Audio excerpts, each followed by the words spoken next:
Hi, Tiffany. Welcome and thanks for joining me. It's Thanks for very nice having to me. meet you. How are you? Doing really well. Yeah, just finally we had a few days of rain. Um, it gets, I'm in Austin, Texas, and it's rare that it stays that gloomy for, it's about 3 days of rain and clouds. And this afternoon I was able to get a little walk in the sun before we got started. So it's like finally, get the vitamin D in. That's awesome. Yeah, I like walking outside too. And also Mhm. thank you for being here, Tiffany. Of course. To start things up, can you share a little bit about yourself and tell me about your carnivore journey? How did it all start? Okay, so it depends on what kind of length of a version you want. um, but have been on kind of my own healing journey for probably the last 5 years, and it's varied. It's been quite the evolution. And in that process, I did become a health coach, and I've been working with women kind of going through, similar changes, especially in like the perimenopausal years.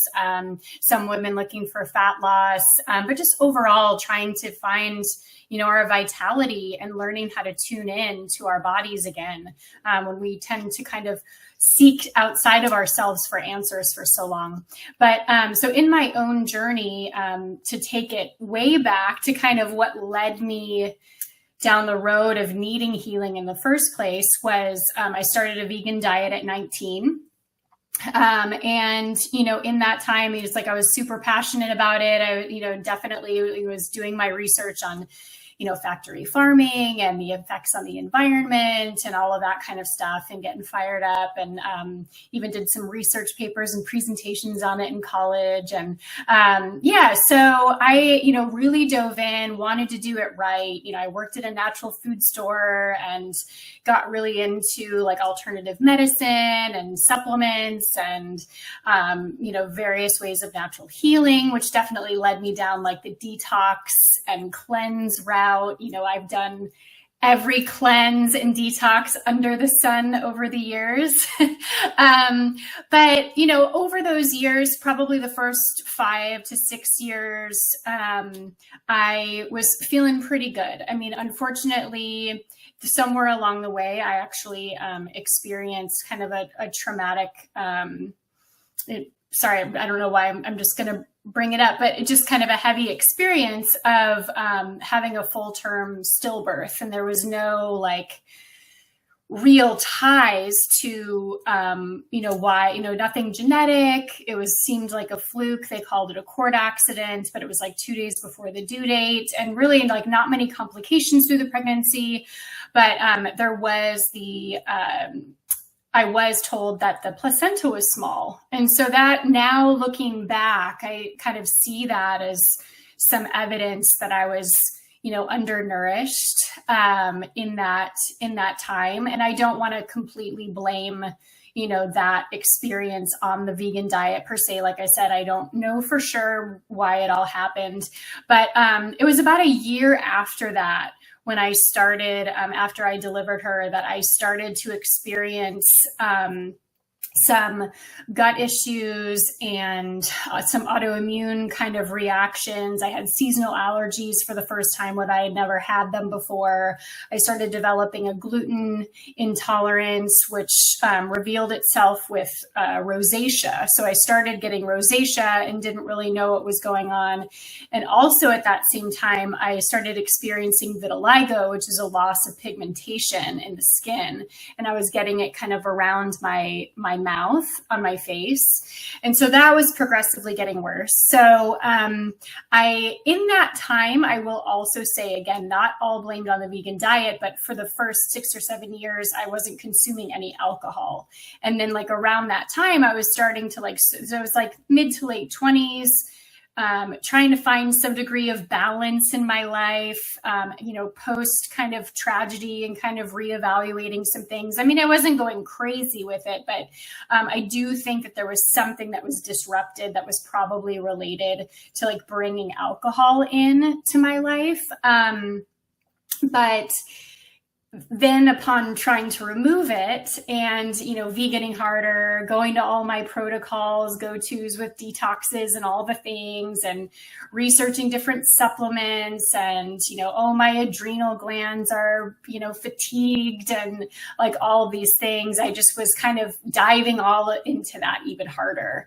And I think some things sort of kind of seem to improve here and there, but like nothing really permanently resolved or fully healed. So it's kind of just doing this back and forth between trying to have balance in my life. And then I would go through, like I was raw vegan for a long time. And that was kind of a go-to for me to be attempting healing. And, to be honest, kind of that entire time, I started it at 19. I was like pretty healthy. I mean, I had a standard American diet, but there was nothing that brought me to veganism that was like health related. It was just sort of like, it was kind of more ethical for me. And then I was like, I want to do this right. And so then I kind of got more into the nutrition component as I had made the decision, if that makes sense. So I wasn't really dealing with any health issues initially. And, but I will say kind of that whole time, it was like I was chasing this wanting to feel more life. Like I guess I was always like a little tired. I never quite fully felt satisfied with my food. There's all these things where it was like, maybe I'll try this and I'll try that and that'll make it better. And so really then over time, especially as I started accumulating some of these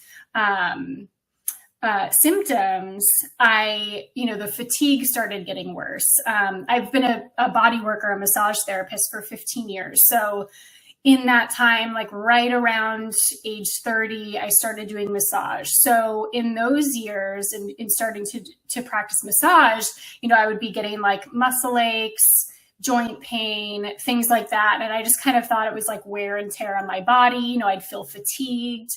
And really that just all kind of gradually got worse. Around 2019, I had my daughter, who's now 7. And after that, so, now we're talking like approaching the fun times of 2020 and all the sort of life shaking that kind of happened in that time too. We had a lot of life stress. And my body wasn't handling it well. The perimenopause symptoms started coming in. And so I decided to, I was like, I'm going to, make sure I'm cleaning everything up. So it's like kind of in that time, it was like more convenience foods and things like that coming in because, newborn, having a baby and then the pandemic and all the things. It was just, so I had kind of gotten pretty lax on my nutrition and, and the drinking, I wasn't drinking during my pregnancy, but we would do like the nightcap thing, put the baby down and have a couple drinks. So it was like nothing crazy, but I was like, I need to just clean this up. I was really starting to feel fatigued. And so now we're looking more like 2021 when I started to kind of make changes. And that was by no means where my carnivore journey started.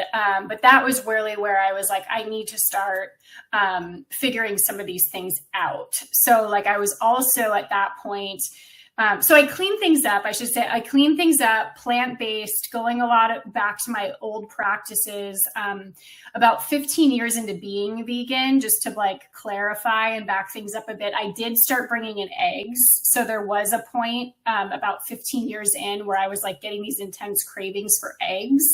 So I started bringing those in probably like 2015. So those were there, but otherwise everything else was still plant-based. And so I was doing whole foods, and then and quit drinking. And about a year and a half into all of that, I then started getting chronic yeast infections and showing other signs of gut dysbiosis, SIBO, and my fatigue got significantly worse. So it was like by 3 p.m, I'm a massage therapist. And then at that point, my daughter was like 3 or 4, tons of energy. And like by 3 p.m, I I mean, I could barely even make it to 3 p.m. And by then I was like worthless, and my joint pain was really bad. And just starting to notice that there were certain foods that were making me really feel fatigued, and like grains, for sure. And so I started, so kind of like to get toward the bringing in more animal products, what sort of triggered it was needing to get on a Candida protocol, which really cuts out all of the veggie or like vegan, vegetarian sources of protein. And, you know, I could do tofu, and then I was doing eggs too, but it wasn't enough. And so when I got on this protocol, I was taking some herbs, and that was the first time that I brought fish in. So I decided on salmon. Like, it was like this whole process to anyone, like the message that I really like to share with people is just like, for anyone who has been plant-based for ethical reasons, you know, you get caught in this mindset of like, you know, the way things need to be, and that we can do all of this we can be healthy without animal foods. And, you know, that's all well and good, and, you know, with really great intentions. But I really just hit a point where I completely lost sight of like really tuning into my body and being fully open to what I really needed to do to feel well. And, you know, and so that was kind of the initial step toward like, okay, I need to put my ethics and all my feelings, you know, we're compassionate beings as human beings, no doubt about it, right? So none of these decisions are necessarily easy, but I had to really be true to myself and my body and be putting myself first. So that was a big step toward doing that and kind of working through that sort of emotional identity, ego, whatever you want to call it, piece. You know, it's hard. It's a big process. And so, so then I did start to feel better. I started seeing improvements. And at that point, I started getting into health coaching and was incorporating strength training.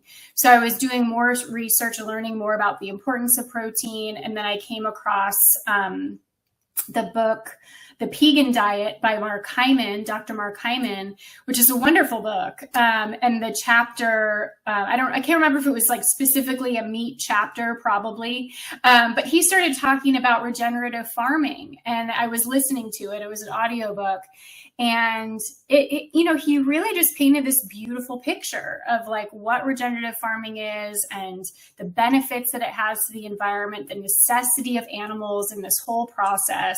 And, you know, we really are in a state of destroying our topsoil, and, you know, this is the way to restore it. And then not to mention the fact that in industrialized farming, there's so much life lost in the production of wheat, corn and soy, and other plant foods as well, where it's like there's essentially death in all of our food, involved in all of our processes in our modern day. And loss of life, even down to insects. It's like if you try to do any sort of organic farming, even or whatever, even in your own little garden, like something's going to die, So there was a really big light bulb moment for me there. And so that was when I decided to bring red meat in, and red meat really changed everything for me. It was one of those, it was really the moment that I had been kind of searching for in all of my years of being vegan, oddly, so it was like that first time I ate it, like the lights turned on, and I ate it for dinner, and I was like, I feel really good. And big vegan myth, or the thought of like, oh, you haven't eaten meat in 20 years. At that point, I hadn't eaten red meat in 20 years.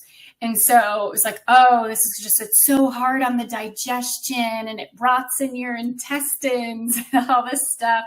And I had no digestive discomfort at all. It was fine.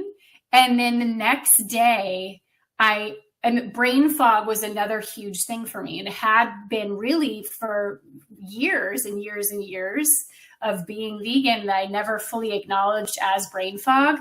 And that literally the next day, after one time of eating meat, of red meat, I had like the most clear thinking I had had since, as far back as I could remember. It was crazy. So that over time, then I kind of started tuning more into kind of like my food, noticing things that my body was reacting to, and then started like listening to more carnivore content on YouTube, as we all end up how many of us end up here, and I was like, I'm noticing more and more things I'm becoming sensitive to, or I'm not becoming sensitive to. It's all kind of coming to the surface as sensitivities as I was removing more and more of the noise, right? Like eating simpler, taking out more plant foods, eating more meat.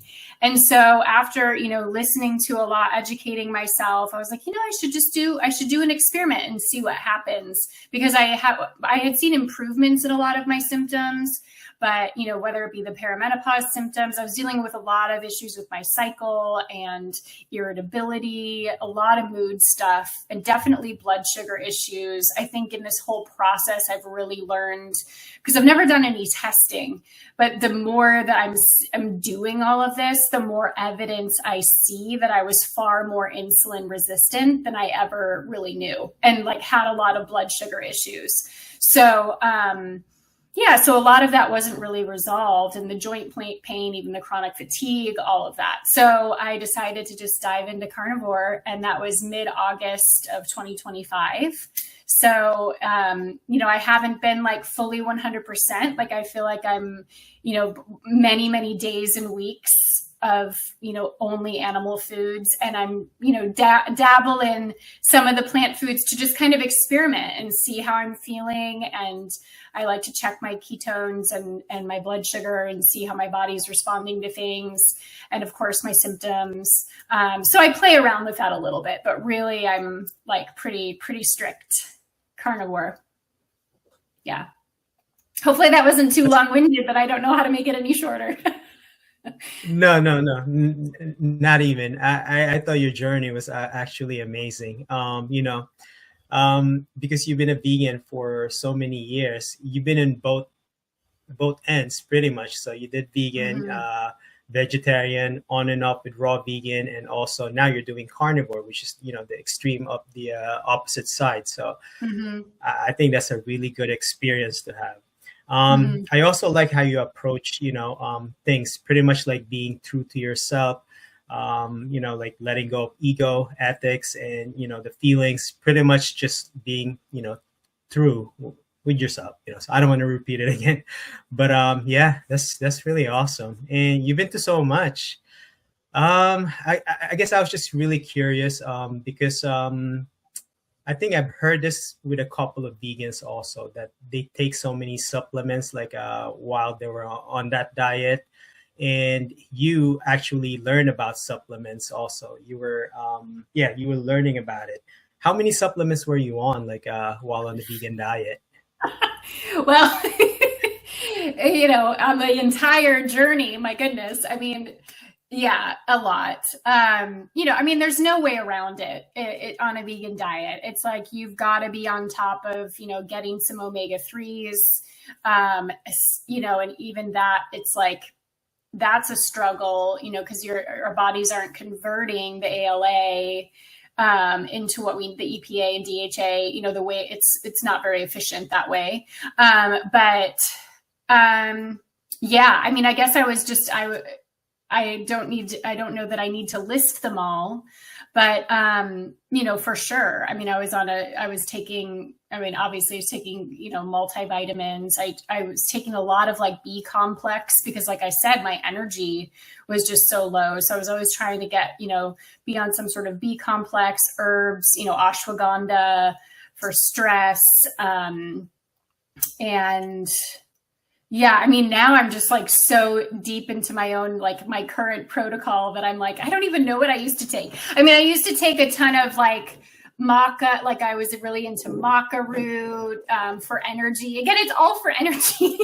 It's like all like, like brain fog and energy and stress management. It's like all of that kind of stuff. So a lot of like green food powders, superfoods.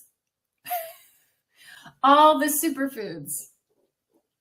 that like aren't good. Like no one can tell me that like their chia seed pudding is like so so delicious.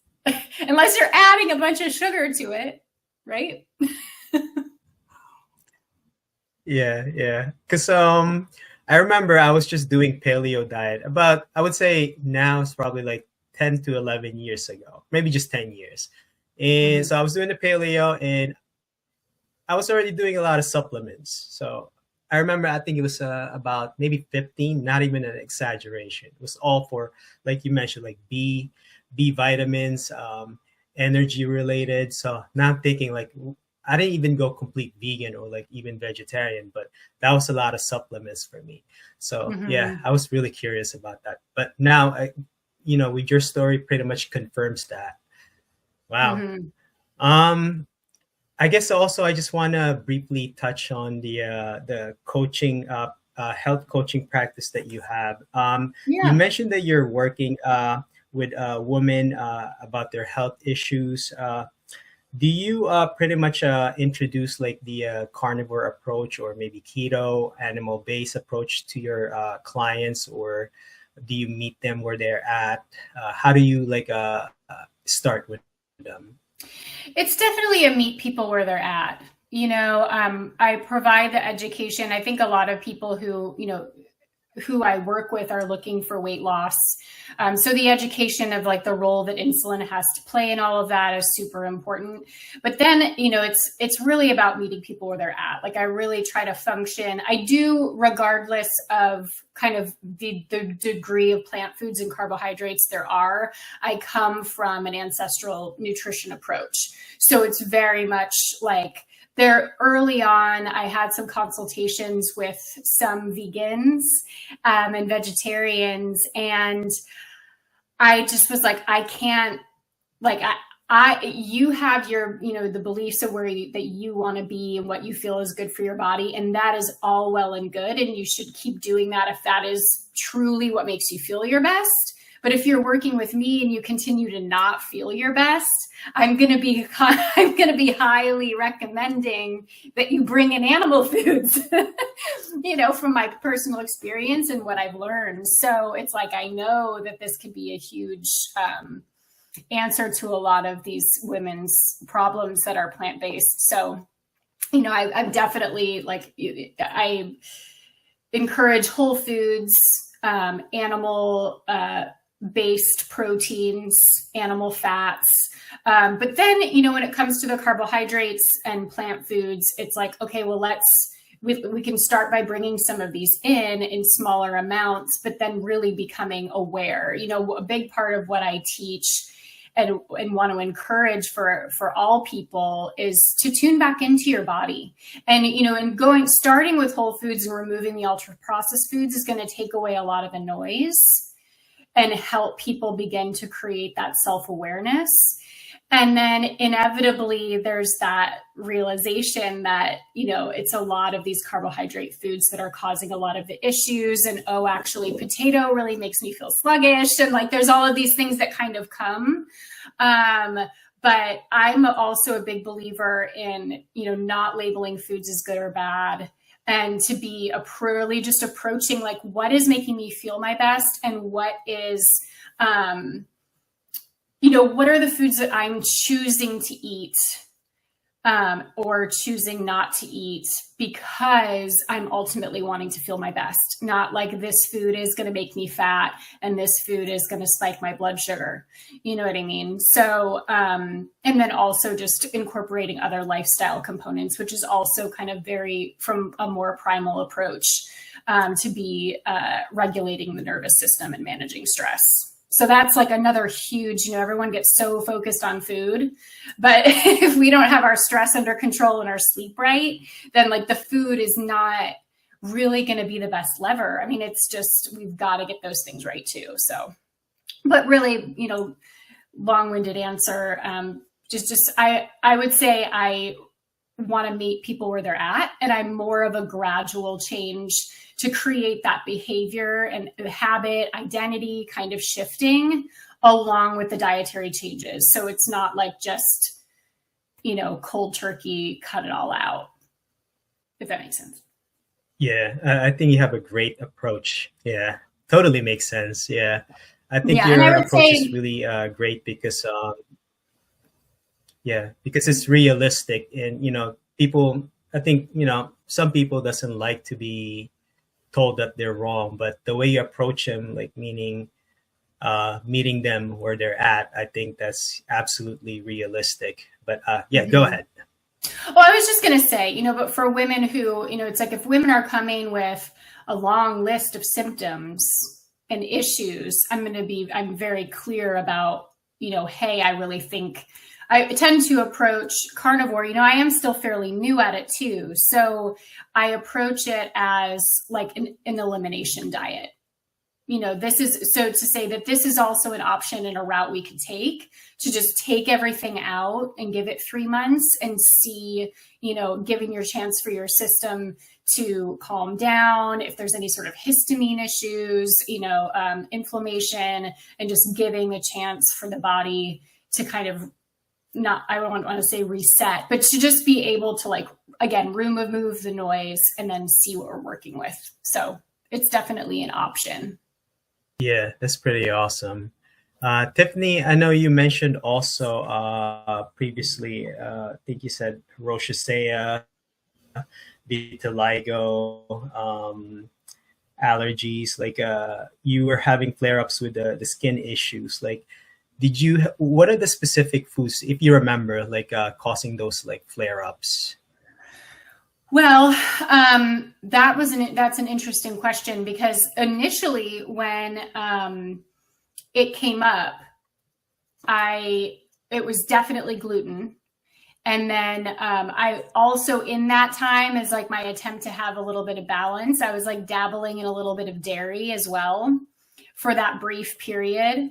But then I noticed that was a trigger too. So dairy got kicked out pretty quickly. But yeah, so it's definitely like a leaky gut. There was like leaky gut going on for sure. And those are the two foods that I really recognized as being issues. But then as, I was kind of going through, just this elimination process, because it was a gradual process for me really going to carnivore, it's like kind of, so there were foods and just circumstances like with rosacea, it can be like around ovulation and menstruation, it'll flare up. If there's anything that's like triggering any sort of inflammation in the body, it can kind of flare up. Spicy foods, things like that. Sometimes as well, like I have like chemical, like synthetic fragrances and things like that on my skin can irritate it as well.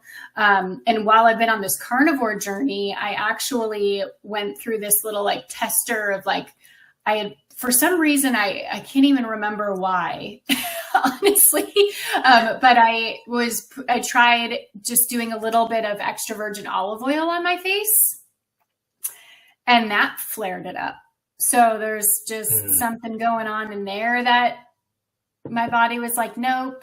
And I don't know that would have happened before, but I will say that it's been sort of my thing that's like, it's like, I feel like my body now, it's not like all of a sudden I have additional sensitivities. It's like, oh, now that I've brought the inflammation down so much, anything that was even a minor irritant is now will now flare that up when it didn't used to necessarily, because there was just too much noise going on before, if that makes sense. Yeah, totally makes sense. I think that's also very interesting. I'm really interested about like I guess like before carnivore, like what are their what's their favorite food? Like meaning what are the causes of the flare up? Because I had skin issues also, and I've always wondered what's causing. I have so many assumptions, and then the second I took out vegetables, my skin got better. So it was the vegetables all along. Yeah. But with your case, you figured it was the gluten and the dairy, and it was a leaky gut. So it all made sense. Like in the end, starting with carnivore. Have you experienced oxalate dumping?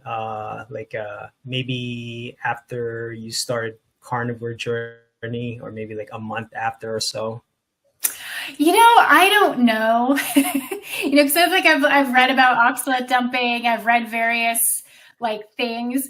Honestly, my whole adaptation period just felt like this whirlwind of like my body just, I just could not eat enough. I was eating like 3,500 calories a day. I was just like eating all the things, like the animal foods. It's like, and I think it was from being undernourished for so long. It was like there was something in my body that was like, okay, this is what we need to heal. And like, I couldn't get enough of it, and it was like, I was trying to get fat adapted, which like back to the insulin resistance thing and being a total sugar burner. It was like, even after I had done the Candida protocol, where I had already like greatly like reduced my carbohydrates for like a solid year and a half, it was pretty, just like vegetables mostly, with proteins and fats. So it wasn't like super high, carbohydrate by any means. But it was a struggle those first few months to like really get a hang of everything. But it was like good. I was like seeing improvements and things. So, there was some like, so I can't say specifically that there was like very clear oxalate dumping symptoms. I could have missed them because that was just all a part of the whirlwind. Digestively, there were issues along the way, but I don't know how much of that was like adjusting to the fats and like upping the fats. But like I would get like some gallbladder pain. Like I think I was dealing with this, sluggish gallbladder. So yeah, but like oxalate dumping specifically, like no weird skin rashes or, things that people talk about. I mean, maybe some waves of fatigue and things like that could have been, but. Yeah, I think that makes total sense because with oxalate dumping, I think some people experience it like right in the beginning, maybe a couple of weeks after they start carnivore, and some people I think experience it like 2 years or 3 years down the road. And I think with the way you approach carnivore, which you mentioned like gradually, I think you probably might not experience it like sometimes maybe in the future. But I think the way you approached it is really good because, me personally, I think I'm kind of biased, because the way to approach it is to do it gradually, really. Yeah. So, well, I will say what I forgot about is in the beginning, I was doing some matcha. So I wasn't like technically removing all plants. So I was doing some matcha because I was trying not to do coffee. That was like a whole thing. I tried to go caffeine free while I was still like fat adapting. It was like the worst idea ever. So I brought coffee back in. So I had gone with matcha, and then I was like, I'm going to take out the matcha. I went 2 weeks caffeine free because I noticed that I was having issues with coffee. It didn't make me feel well, but then I was doing my research and found some mold free coffees that I decided to try.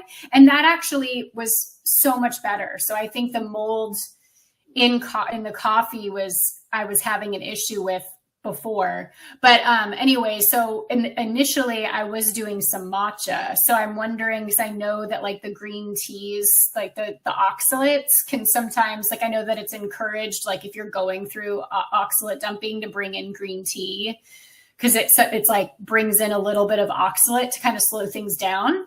So there's a possibility that because I was doing that kind of helped by default. Like I didn't know, but but that was a factor too. So yeah. I'm really glad you mentioned that. I think that is a factor to slowing down the oxalate dumping. It makes it things pretty much easier.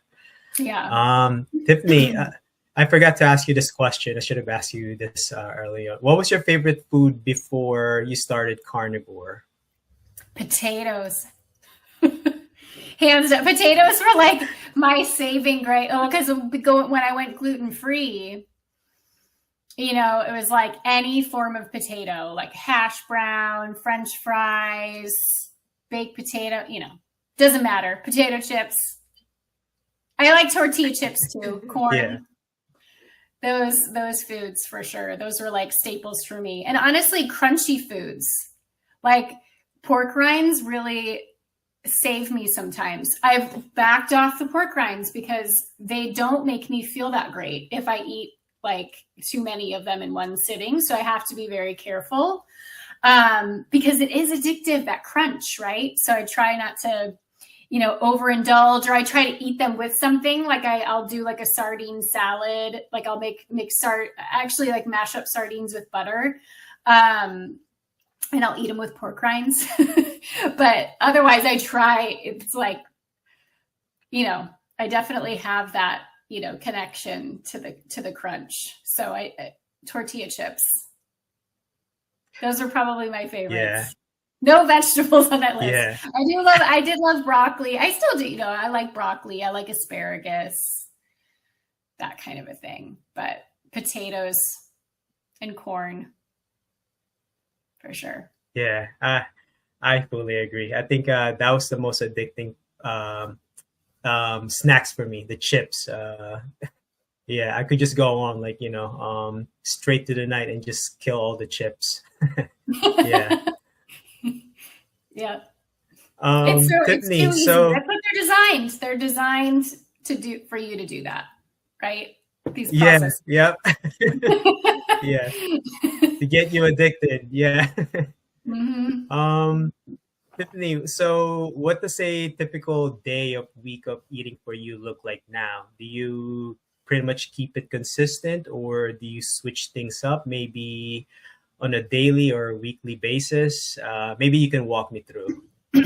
Yeah. So I am doing a lot of experimenting often, you know, just mostly with like macro ratios. So about somewhere November, December-ish, as I was feeling more fat adapted, and I was starting to test my ketones and things like that, I was realizing I was going pretty high. I started going pretty high protein and trying to dial back my fats a bit. So I was leaning out, you know, a little bit, because I gained about 7 pounds in those first couple months, just like eating a lot of food, which is fine. But it's like, I feel like that's what my body needed. And so then as I started feeling better, I was like, you know, and I do like, you know, I lift heavy weights. I walk every day. I don't do a ton of intense cardio, some occasional sprints. I'm more of like, you know, sprint intervals, strength training, walking. It's kind of my go-tos. And so I started, you know, leaning out a bit into December, dabbled with some fasting, that kind of a thing. And like all of I kept testing my ketones. I was like never in ketosis. Just because I think I was just letting my protein get too high, fat a little too low. I was still eating a good amount of fat, but I noticed a lot of like my mood issues, like just premenstrual stuff, and just feeling more like hangry, like feeling my blood sugar kind of get all over the place. So early 2026, I shifted into doing high fat. And so higher fat. And now I'm kind of like dialing that back, but not as extreme as I did at the end of the year. So I'm currently I'm kind of around like a 75% fat, 25% protein focus.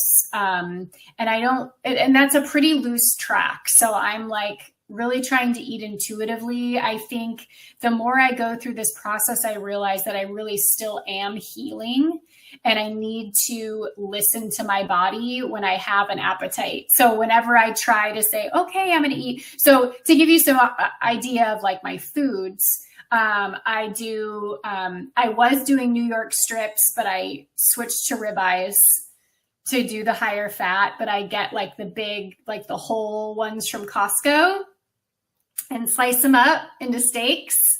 So that's been my jam. So it's nice because it's like, you know, it's still pricier than just ground beef, but if I go longer than a full day without a steak, I'm like, what is my life? I can't, like, my body, like, it's like, all right, where's our steak? So like I'll occasionally do a day where it's just like ground beef, and I do a lot of eggs and butter. I do like, I've dabbled a bit with like getting fat trimmings from my butcher when I really want to do higher fat.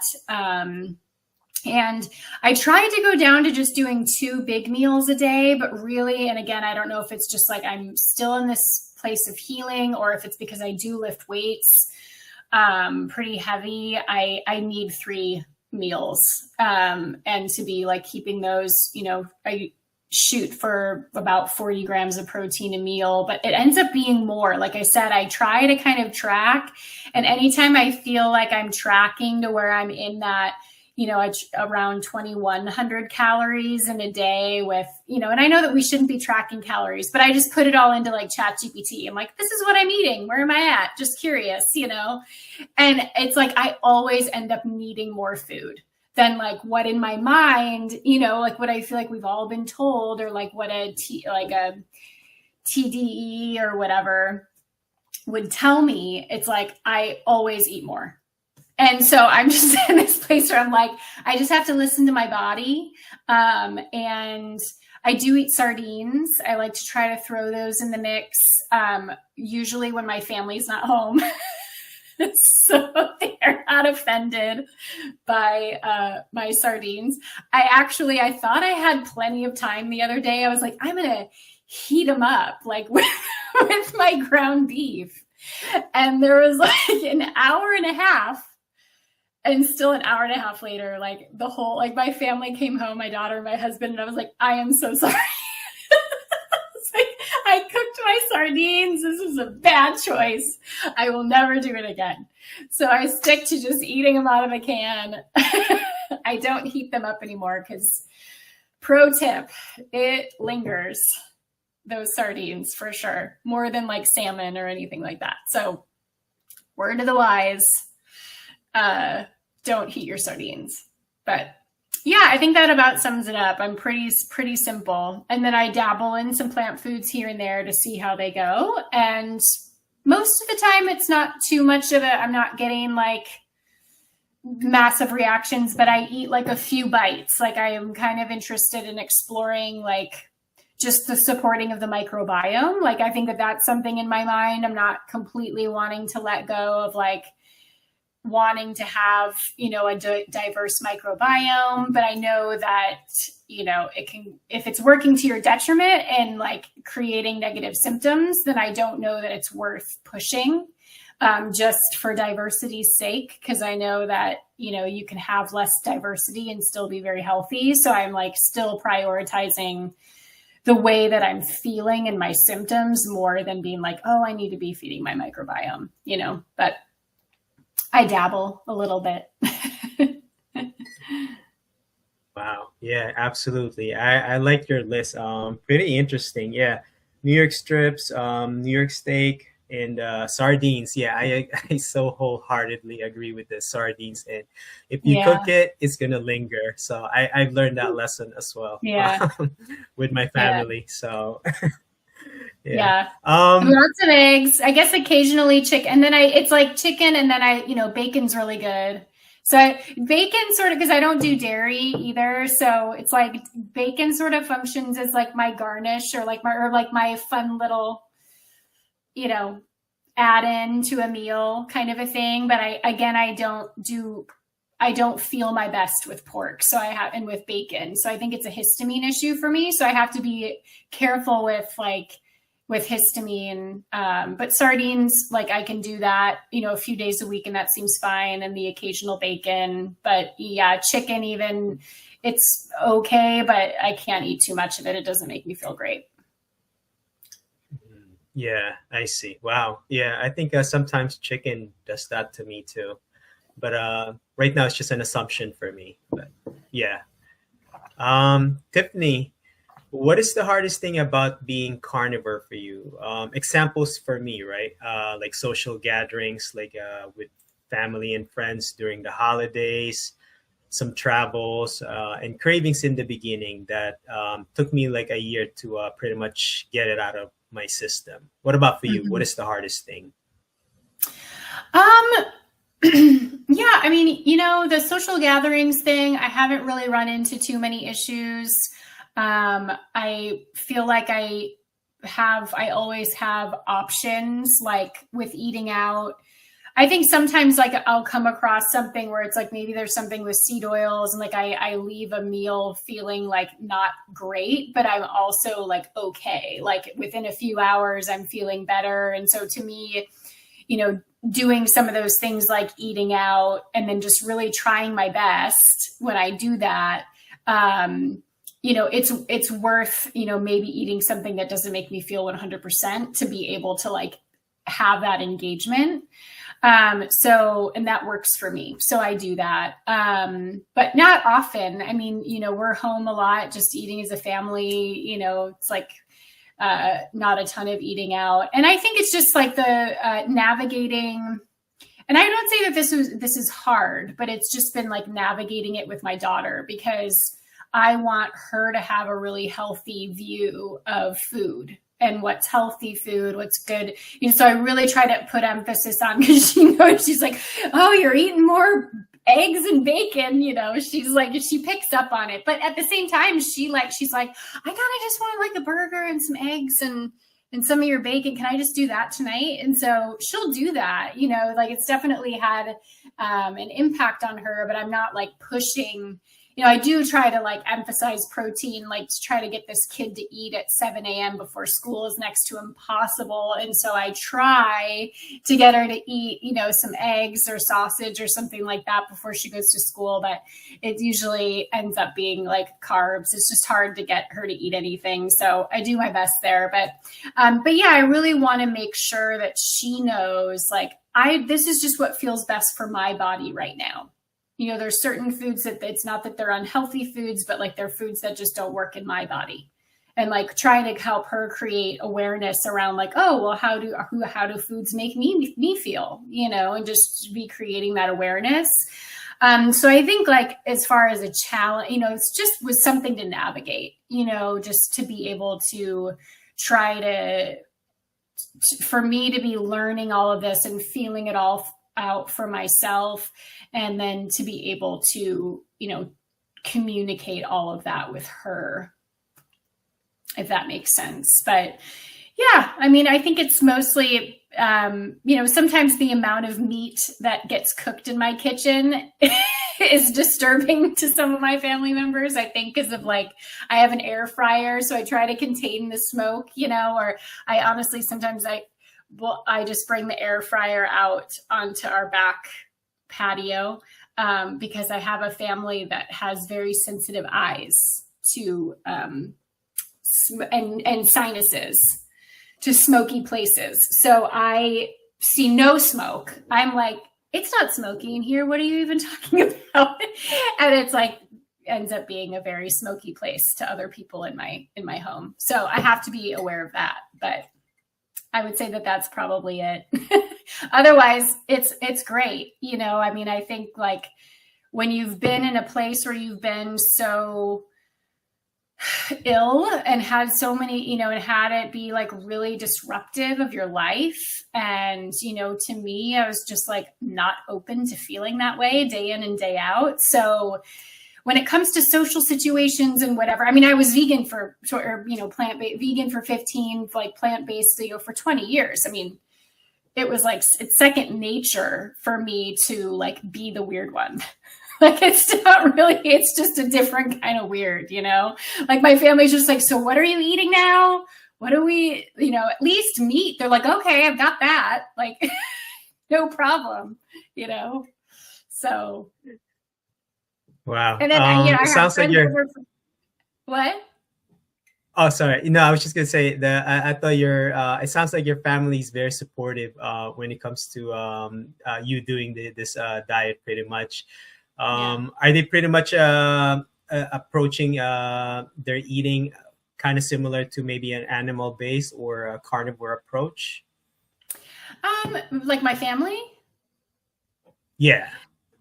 Not necessarily. No. I mean, I think, my husband's always been an omnivore. He's always been a meat eater, and so he's always down for, we live in Texas. So, we try to hit up barbecue every once in a while and he's always into it. But I actually, in the early years of my daughter's life, I fed her plant-based. I can't fully say that because I ended up, she was born 6 weeks early. It was an emergency C-section situation. And then she didn't fully take to breastfeeding. So I pumped and I only provided like half the milk for her. So I actually, instead of doing like a plant-based milk or like formula kind of a thing, I was like, this doesn't sit right with me. I mean, any formulas didn't sit right with me. So actually, the formula I gave her was a goat milk based formula. It was like a sweet, some kind of like German brand. So she did have that when she was a baby, but then once I started feeding her solid foods, she was all plant-based for like up until I started eating meat and getting the memo on what was a better choice. And so then it was like, I had to change the narrative. And I mean, I wasn't like pushing an agenda on her with the plant-based, but it was just like, okay, so here's chicken. I was like kind of just slowly trying to like work it in. And, but yeah, so fortunately, I hadn't put so much emphasis on like, you're a vegetarian and this is why. I like didn't really push that part of it in the early years. It was just sort of food was food. So I just like slowly started bringing in animal foods with her, got her on raw milk. So she doesn't really drink milk much anymore. Now she's 7, but there was a few years or a couple years where I found a local farm here and did raw milk with her. And then, yeah, just trying to push it with her as much as I can without being pushy. But, she still eats like occasionally she wants hot lunch at school because she finds it fascinating, and I'm like, like school lunch, but you're a kid, like, so I navigate that. And then we try to, give her, plenty of animal foods, but also still plant food. She likes fruits and veggies and, and is healthy. And so there's that. But, yeah, my husband is not necessarily, anywhere near a carnivore diet, but does eat meat. That's awesome. Yeah, I really like your approach with your kid because same thing with my kids. I don't try to push him, try to, you should not be eating that, things like that. And I just try to increase their meat consumption. That's my goal for now because I don't want them to hate it. Like when they grow older, not wanting to attempt it, if they have any health issue. But so kind of relate to your approach pretty much. Tiffany, so if you had to describe the impact of carnivore in your life, what one word would you describe it and tell me why? Oh, gosh, I mean, transformational. I guess, yeah, I guess that's the first word that comes to my mind. I mean, it's been life-changing for me. For sure, in a way that, it's really shifted my, like all of those years of being vegan. Like I said, I did a lot of cleansing, detoxing. Like I thought so many of my, health issues, the things that I was feeling was because there was something in my body that needed to come out. And the reality was that, and that can be the case, it's not to say that there's like heavy metals and toxins and things like that in our systems that need to come out. But so many of my symptoms I realized was because I didn't have the building blocks. Like my body needed building. when you talk about gut health, I was just like, oh, I need to just be clearing more out. It's like, no, I need to be like, I have to be restoring my gut lining. And that like requires, the amino acids and fats and, all the things. And then anything, related to mood and hormones and all of that, it's like, we need those animal fats and proteins to remedy all of that. So I think that that's been a huge kind of mental shift for me. Yeah, that's awesome. I feel like most people would try things like halfway, especially, something like this, like a diet, and then it becomes a lifestyle. And then they would move on because only, a person would tell them and try for like 2 weeks or maybe 3 weeks and then stop. If you can give an advice to someone just starting, maybe who have a similar issue, like what you went through, but they're super skeptical and they think they're going to get a heart attack. They have no clue, heart disease. What would you tell them? Well, I mean, that's just not true. I mean, it's just like, do your research, and learning about like, get into the whole thing of cholesterol and saturated fats and Ansel Keys and all the fun of the history that we know about all of that, that component. But I would just say, this is honestly what turned me on to, or what got me to say like, you know what, I'm just going to give this a shot, is I think it was Dr. Ken Berry was just like, it's like, it's 90 days. Nothing is going to kill you in 90 days. And how many years have you been suffering with no relief in all of the other XYZ things that you've been trying or contemplating trying or whatever? 3 months is not going to destroy anything. Right. And so but it does take, making the commitment and giving it, a real go to try it. But it's just kind of depending on someone's state of health. It's like, what do you have to lose?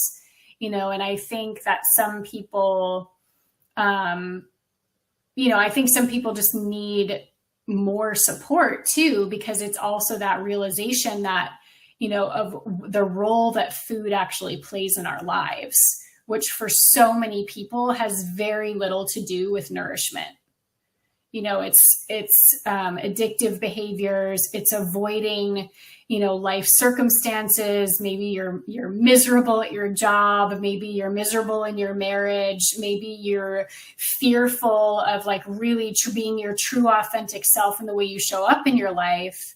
And it's not the food itself, right? So there's like this whole layer of things that people need to really be addressing to be able to make the shift. So, that's a big, ask of somebody to be willing to make those kinds of changes for themselves, and it's self-worth. It's like, this is, I am worth, putting aside all of these other things, and I think stress and the ways that we've set up and structured our lives, like that can be a lot to undo for some people. When it comes to, people's workloads and how they've set up their lives to be like, go, go, go, busy, busy, busy, to where I have no time, it's a lot to kind of undo. So I think it's like people, I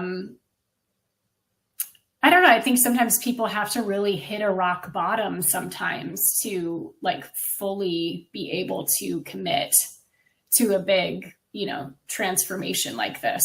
So, I mean, I think it's completely possible. And I also think that people get this all or nothing mentality, like they have to just overhaul everything overnight. So I think that like, the word of advice is to just take the next step.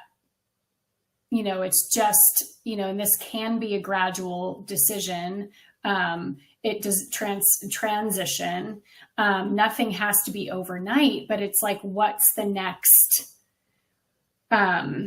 the next step you can take that feels inevitable for you, and be taking those steps one at a time every single day over and over and over again, to where you can, completely change your life and your habits. So then all of these things just come easy, right? Like it just becomes who you are.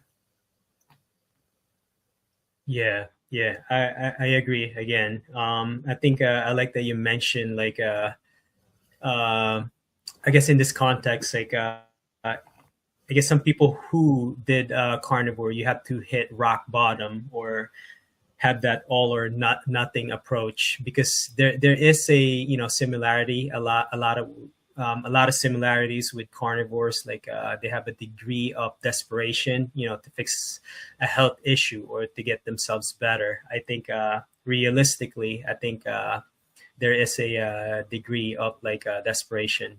Yeah. Mm-hmm. Tiffany, I just want to ask you your future outlook. How do you see carnivore in the next 5 to 10 years? Do you see carnivore in a good light or in a bad light?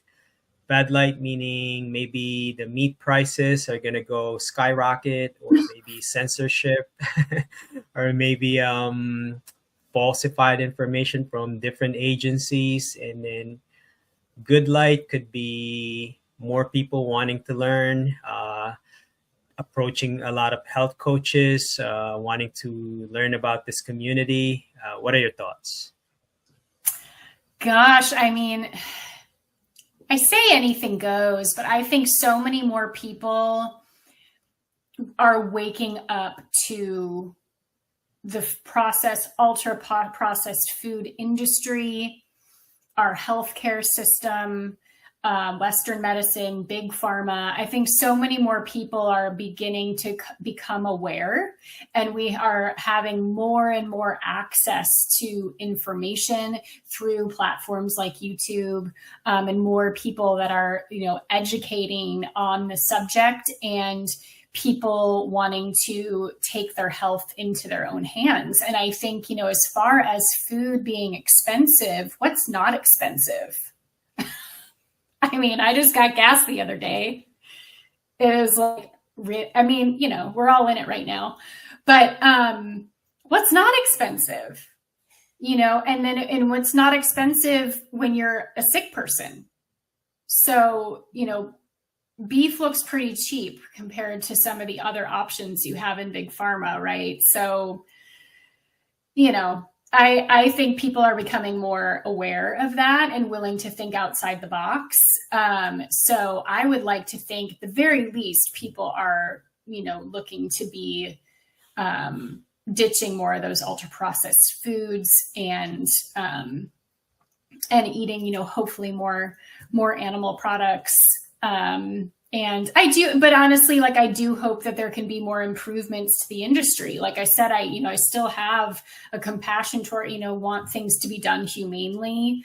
I try my best to support regeneratively raised meat, grass fed, or just like knowing that they're humanely raised, pasture raised. I try my best, but also, funds are a thing to consider too. So everybody I think is just doing the best they can, but I don't know. I think people are starting to wake up. So I am going to be optimistic and say that, more and more people are going to be open to it, at least for a degree of healing. Maybe not. I don't know that everyone should like that. Carnivore is the optimal diet for all humans. Like, I don't necessarily believe that, but I do believe that it's a really powerful tool for people to be utilizing.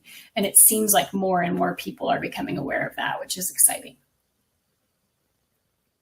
Yeah, it is exciting.